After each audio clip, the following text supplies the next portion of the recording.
Jeigu aš nebūčiau dainininkė, būčiau buvusi veterinare, nes labai mėgstu gyvūnus, labai noriu, kad jiems viskas būtų gerai.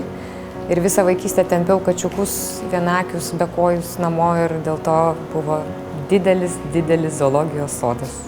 Niekada negalvojau, kuo būčiau, jeigu nebūčiau lenktynininku. Bet dabar žinau vieną dalyką, kad bet kuriuo atveju būčiau geriausiu savo srities specialistu.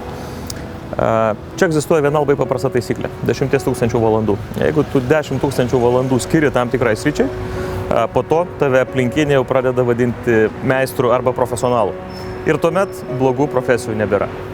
Tai jeigu nebūčiau dainininkė, tai nežinau, kas būčiau. Tikriausiai, kad manęs iš viso nebūtų.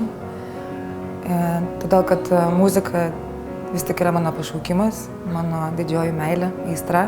Ir tai tapo mano tiesiog mylimų darbu taip pat. Tai realiai tai yra visas mano gyvenimas.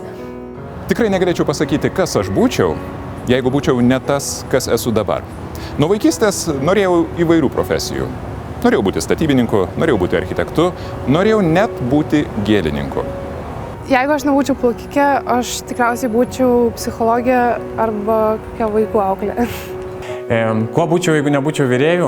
Aišku, kad virėjų, nes ta profesija yra mano mėgstamiausia, svajonių profesija ir neįsivaizduoju nei vienoje kitoje srityje savęs, nei virtuvėje. Jeigu aš nebūčiau dainininkė, tai norėčiau būti knygų iliustratorė. Jeigu aš nebūčiau muzikos prodiuseriu ir atlikėjų vadybininku, tai matyt būčiau arba virėjų, nes man labai patinka gaminti valgyti, arba dainininku.